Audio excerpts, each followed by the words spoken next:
keeping. I keep records on all my hives as far as their performance, and those that I'm looking at being my source for rearing queens out of, I keep additional data on. I always look at them. How's the population look?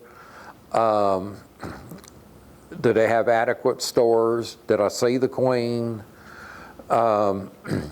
Is the hive good and heavy, their activity?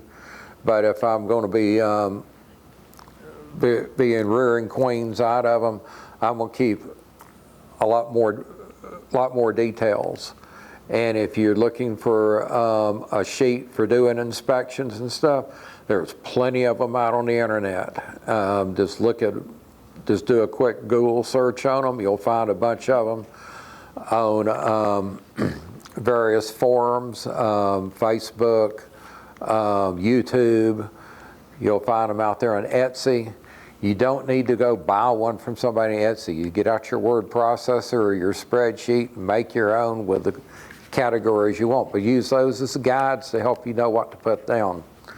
So it works out real well. I'll sit there and just rip one out real quick on in a spreadsheet, and printed a bunch of them off and put them in a notebook. And so when I'm out at the hives inspecting, I've got a sheet for every hive, and I just sit there and just put the check marks and X's or whatever I need, and I got a little place at the bottom to make notes.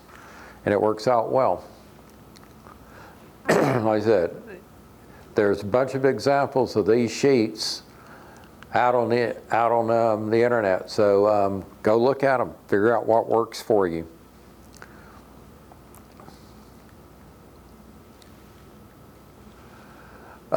Good records help you sit there and weed out colonies you want to requeen, which ones you want to rear queens out of, and things like noting how many honey supers did you have on it this year. Did you only have one, or did you have 3 or 4? Oh, this one sits there and the bees are nice and gentle, and I got 4 supers of honey off of it. I want to raise queens out of that one. That one that sits over there and only did maybe half a super, no, I'm going to requeen that one as soon as I can, because underperforming, there's no reason to keep an underperforming queen. It's too easy to raise one to replace her with. And like I said, it requires notes and knowing the schedule, and keeping records on what day you did the graft, what day you sit there and move the starter cell into the finisher, and knowing what day they're going to have that fully capped, so you'll know when to go harvest that cell.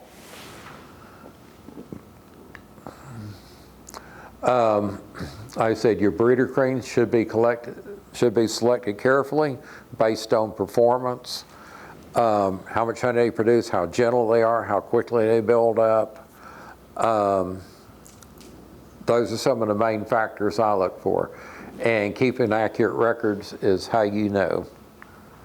And here's the items I go and look for pretty much.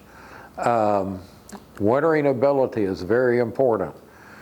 In the fall, do they build up enough weight in the hive to get them through the winter without me having to feed them?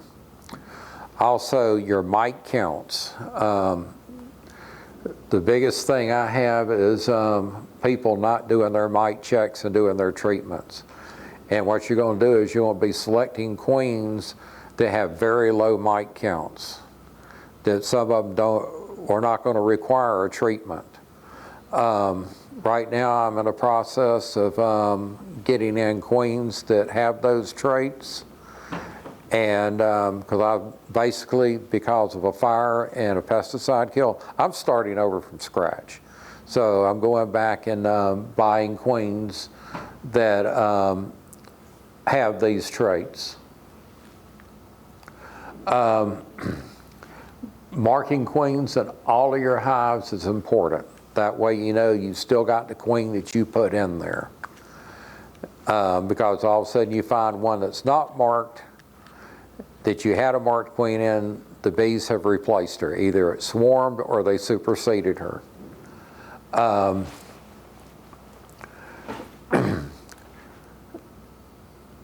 I said, clipped wings is kind of permanent, and yeah, I have sit there and going in and found a queen, and where I had marked her earlier, and all I see is a little circle or whatever color it is I marked her with, because the nurse bees have removed that paint. And I have to go back and remark her, but sometimes I see enough residue to know that that was still the same queen.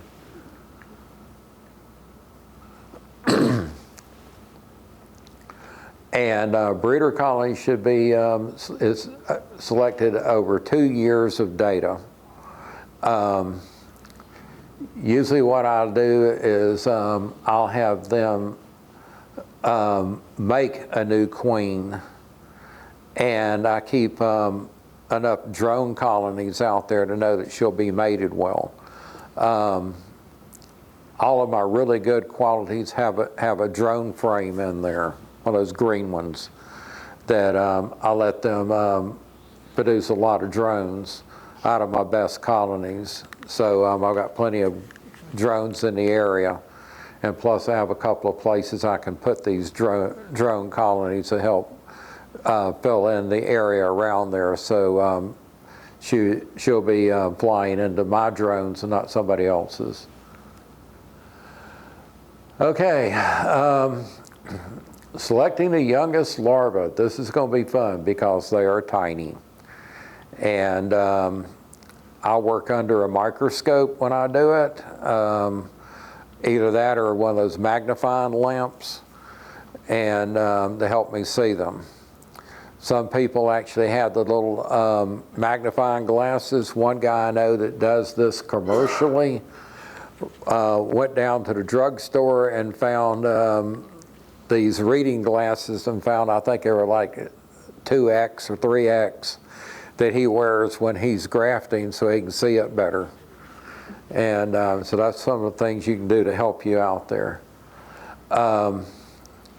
You want to sit there and find larvae that have been well fed. And like I said, you're looking for ones that are 12 to 24 hours old. Like I said, in 2 occasions we had larvae that were too old got in there. They emerged a couple of days early and kind of wiped us out. We don't want that to happen again. Your breeder colony should have plenty of young nurse bees and with lots of newly hatched larvae. And the colonies that I'm going to be breeding out of, I make sure they're well fed. If we're in a good nectar flow, and I'm seeing plenty of nectar in the combs, then I'm not worried about it. If I'm not seeing a lot in there, I will put a feeder on them several days ahead of time to get them up to where they need to be. As I said, incoming nectar and pollen is important. And like I said, this time of year right now, we're in a dearth down here. I'm also seeing the same thing up in the mountains where I live. We're not getting a lot of rain, so we're not seeing a lot of nectar and pollen come in. So, you know, my harvest will be very light this year.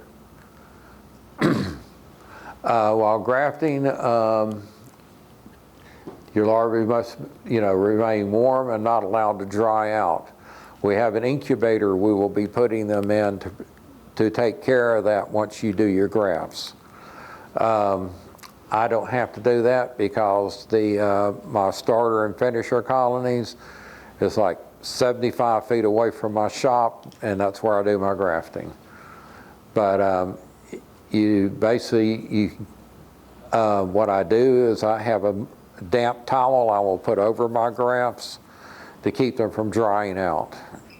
And I usually don't do more than a dozen at a time. I said an incubator to keep them warm and keep them from drying out until you can get them into the swarm box.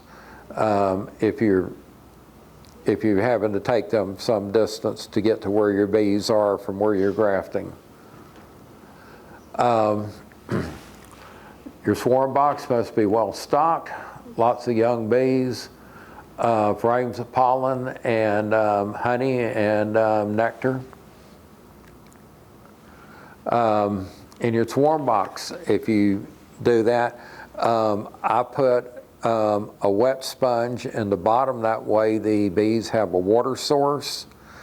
And since they're only going to be in there for a couple of days at most, that works pretty well. It's just a standard sponge. And I wet it, wring it out just a little bit. And as long as it's good and wet, the bees will use that as their water source.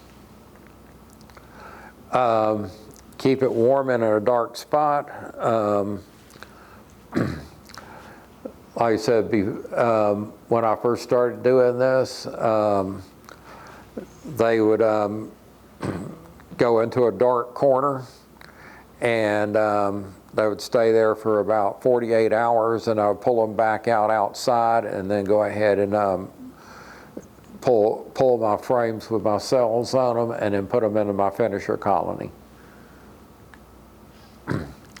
You need to, just like with your starter colony, you need to get your finisher colony ready ahead of time.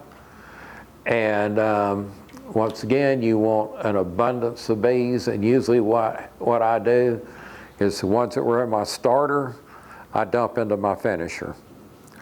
And that way those bees can continue to do what they need to do, and I'm not losing a bunch of bees.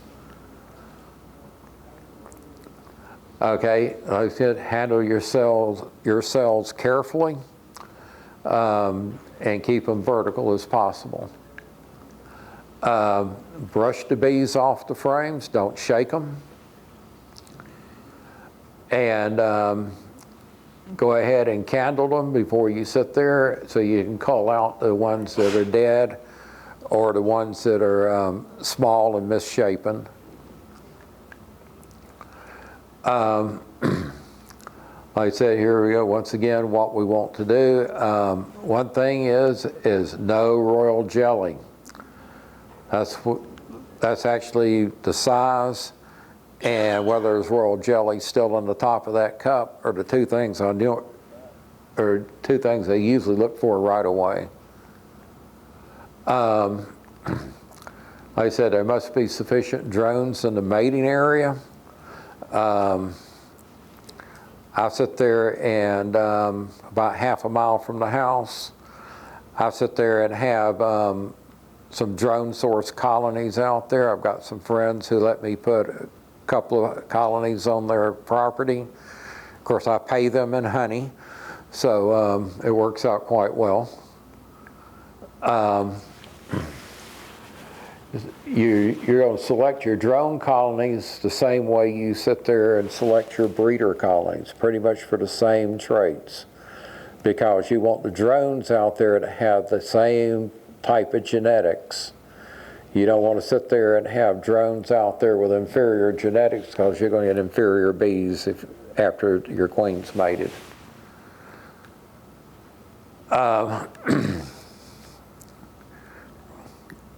Basically, they talk about sitting there and checking your drone cells and all, and they say you don't do your grafting until you have purple-eyed drones. And that's getting a little more advanced than we need to deal with here, but make sure you've got plenty of drones being produced in order for the queen to have plenty of drones to mate with. The drone will, a properly mated queen will mate with 15 to 20 drones. As I said, your drone colonies need to be within 1 to 2 miles of your mating yard. And once again, this map, here's the mating yard, and they're putting drone colonies inside here. And a little bit of history here. You see this Highway 9 going up through here and all. Back in Prohibition, that was known as Thunder Road, because all the moonshiners were up here in Dawson County, and that was the route going into Atlanta to bring the moonshine in. And that's also where NASCAR started. The best time to raise bees is when the colonies have the impulse to swarm. That's in the spring. As soon as you get a good honey flow and they're building up rapidly, that's the best time to go out and raise your queens. And also I use this as a time to sit there and control the swarm impulse, because I'll sit there and start splitting off nukes out of these colonies that have built up real fast so they don't swarm. And a lot of times when I find swarm cells, those swarm cells go into a nuke box with a couple of frames. Here's a new colony ready to go. And I've also reduced the population in the parent colony so they don't have the swarm instinct any longer. As soon as your queens have emerged, they should be marked. I usually don't mark them until after they've mated, but you want to mark them as soon as practical. And so you will know that, like I said, whenever you go in there, you'll know that's the queen you put in there and they haven't replaced her. Never clip the wings until after she started laying. If you sit there and clip her before she's mated, she'll never get mated, because she can't fly. A poorly reared queen will produce a poor colony. It's basically what it comes down to. So you want to sit there and pick your best colonies to graft from. You want to rear healthy, quality queens and encourage good drone production. And like it says, cull inferior queens. There's no reason to keep a bad queen. Replace her. Like I say, you want to sit there and pick your best performing colonies that meet all your requirements. And like it says, take pride in your work and take pride in your bees. Have good bees, have good strong colonies, and ones that don't try to eat you alive every time you go into the bee yard.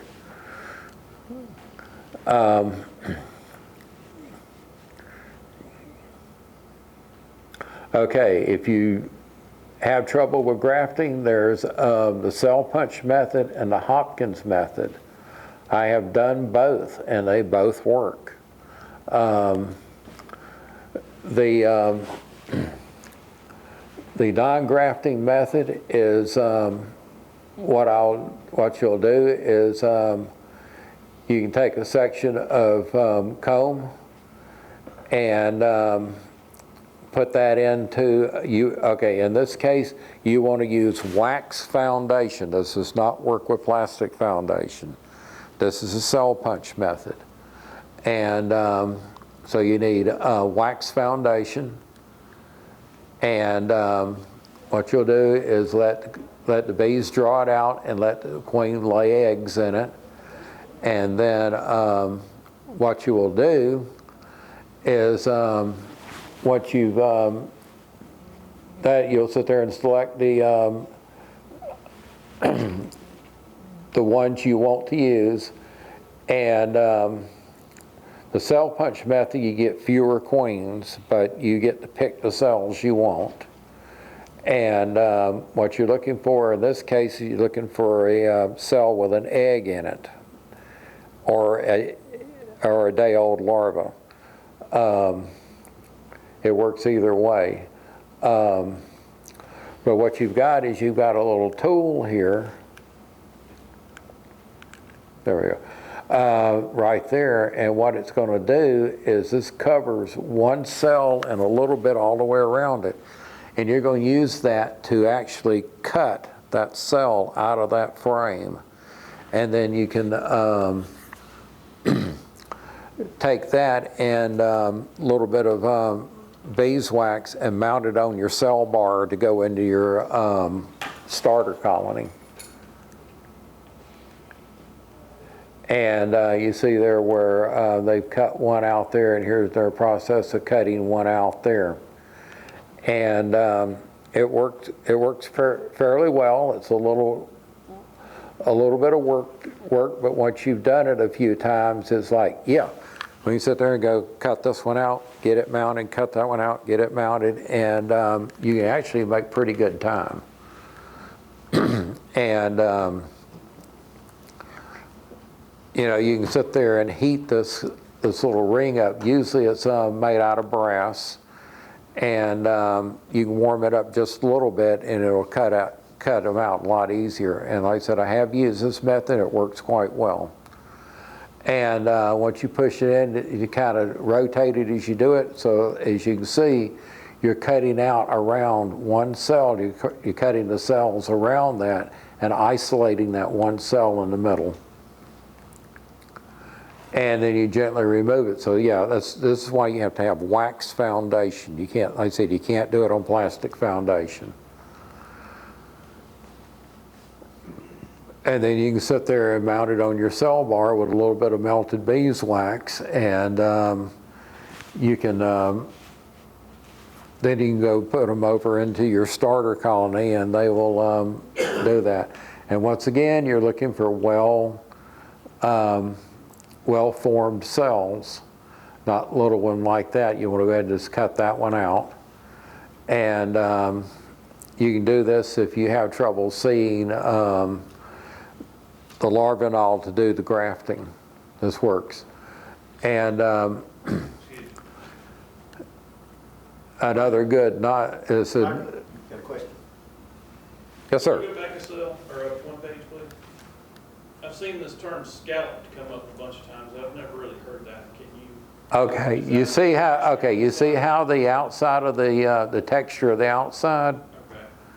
It looks kind of like honeycombs on it, but they're not full cells. Okay, so we're just talking about that texture, and like the more pronounced it is, the better. Yeah, you want to see that what we're doing is we're talking about the texture on the outside of the cell like that.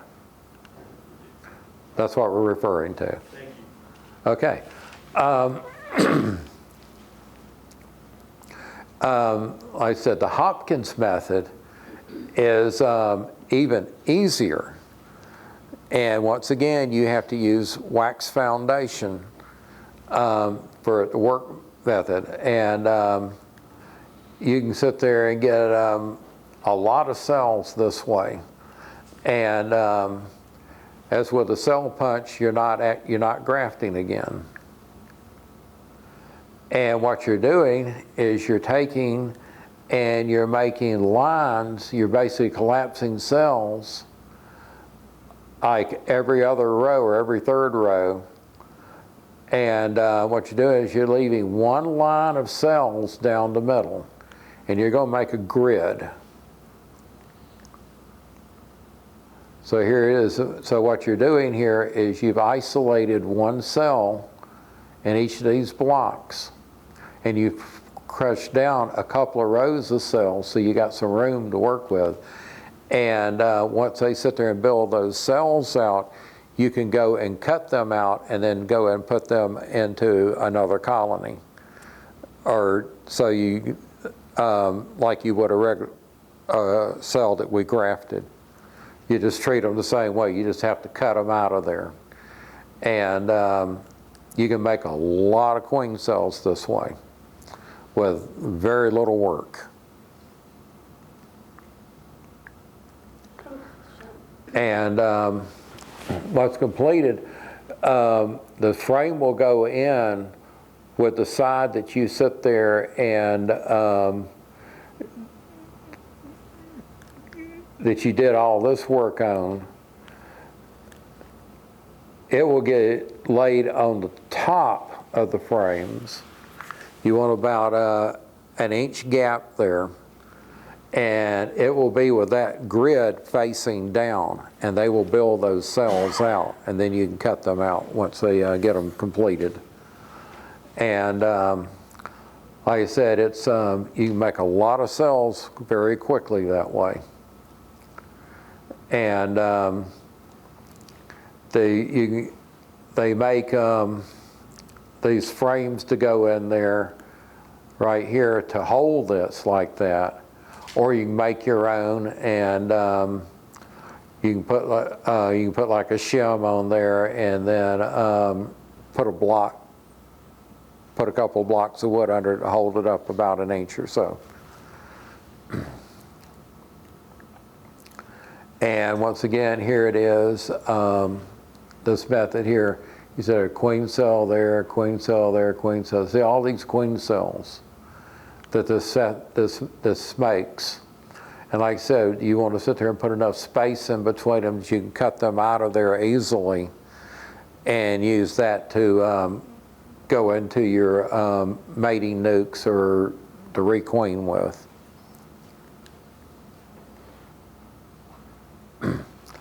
And like I said, since that frame is laid in there horizontal, those cells will be built down. And so when you sit there and go to cut them out, they'll be sticking up there, and you can work with them. And here's an example of where the cells are being built out. And here's your cell finisher, and you see where they're finishing these cells out. Okay, and on the top of that frame, believe it or not, they will sit there, and any larvae and any eggs there, they will go ahead and cap them just like regular, like your regular brood frames. So you don't lose those either. Okay, questions?